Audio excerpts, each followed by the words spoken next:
आज ऐसे शख्सियत के बारे में बात करेंगे जिनको पूरी दुनिया में पूरा वर्ल्ड जानता है, पूरा संसार जानता है, पहचान के मोहताज नहीं हैं और उनका नाम है बिग बी यानी अमिताभ बच्चन।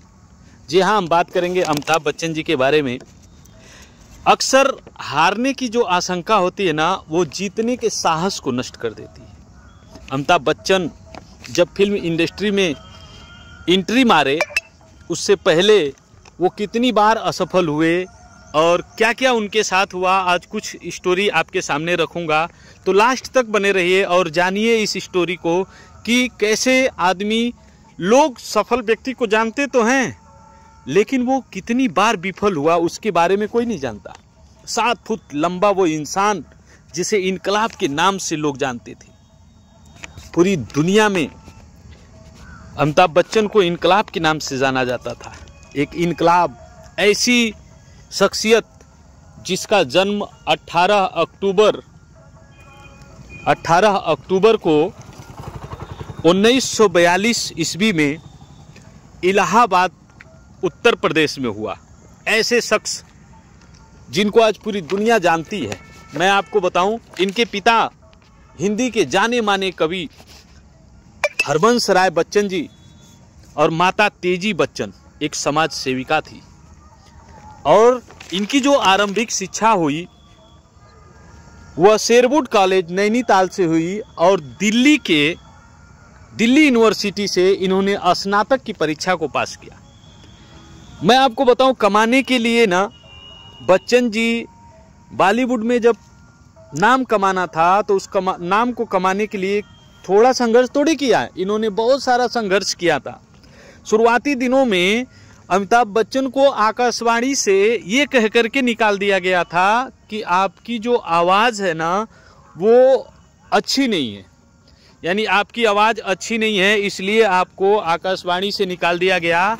और जब आकाशवाणी से उनको निकाल दिया गया तो दिल्ली में एक साबुन बनाने वाली कंपनी में अमिताभ जी ने जूनियर एग्जीक्यूटिव के रूप में काम किया। सोचिए, वो शख्स जिसे वर्ल्ड फिल्म इंडस्ट्री में बिग बी के नाम से जाना जाता है, उसके संघर्षों की कहानी। सफलता पाने से पहले ना असफलता को झेलना पड़ता है, तब जाकर के आप सफल होते हैं। इसके बाद वो कोलकाता चले गए, जहां जहाज, पानी वाली जो जहाज होती है उस पर उन्होंने एजेंट का काम किया। और वहां उनके साथ क्या होता था कि रात गुजारने के लिए ना बेंच पर सो करके वो रात गुजारते थे। और किस तरीके से उन्होंने अपनी पूरी लाइफ को पूरी दुनिया ये सारी कहानी को जानती है। मुझे भी मौका मिला तो मैंने भी सोचा कि आप सब लोगों के सामने कुछ रखूं। अपनी किस्मत को आजमाने के लिए अमिताभ बच्चन जी जो है वो चले आए मुंबई, और मुंबई में उनको लंबू कह करके नकार दिया गया, ज़्यादा हाइट होने की वजह से।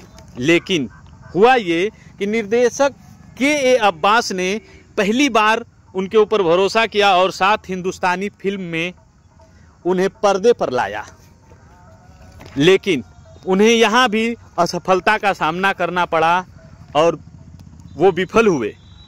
साथियों, उसके बाद उनको उस समय के जो जाने माने सुपरस्टार हुआ करते थे, उनका नाम था राजेश खन्ना साहब, उनसे मुलाकात करना था। उसके बाद जो अभिनेता महमूद जी थे, उन्होंने उनको जो है एक फिल्म में चांस दिया, सिर्फ और सिर्फ 500 रुपये साइनिंग अमाउंट पे। यानी 500 रुपये उस जमाने में बहुत पैसा मुझे लग रहा है कि रहा होगा उस समय। 500 रुपये में उनको जो है वो साइनिंग अमाउंट 500 रुपया दे करके, और उन्होंने बॉम्बे टू गोवा एक मूवी जो सुपर हिट हुई उसमें उनको काम करने का मौका मिला। और इसने क्या किया, पूरी फिल्म इंडस्ट्री में यानी कि फिल्मी दुनिया में अमिताभ के जो बंद दरवाजे थे उसे क्या किया, खोल दिया। और प्रकाश मेहरा की फिल्म जंजीर ने तो कामयाबी की बुलंदियों पर पहुंचा दिया अमिताभ जी को। और अमिताभ जी ने सफलता पाने के बाद 1973 में जया भादुरी जी के साथ शादी करी। जी हाँ साथियों, और फिल्म कूली के सेट पर जब उनको चोट लगी तो पूरी दुनिया के उनके जितने भी जानने वाले थे, जितने भी उनके प्रशंसक थे, उनकी दुआओं ने अमिताभ जी को फिर से इस दुनिया में लाया, यानी मौत के मुंह से वो बच गए। आपको मैं बताऊं, राजनीति में जैसे ही उन्होंने कदम रखा और फिर असफलता का सामना करना पड़ा।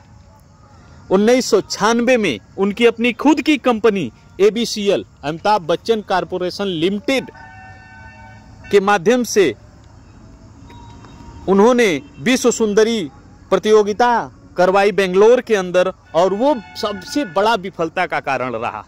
इसके बाद मैं आपको बताऊं साथियों, 1999 में KBC कौन बनेगा करोड़पति, इसने अमिताभ जी को फिर से आसमान पे पहुंचाया और दुनिया आज उनको बिग बी के नाम से जानती है। और $500 मिलियन से लगभग बहुत ज़्यादा आज उनकी अपनी खुद की कमाई है।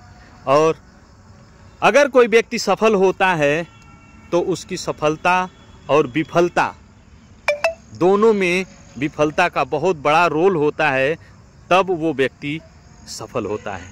अगर यह स्टोरी आपको अच्छी लगी तो इसे शेयर ज़रूर करिए। Thank you so much.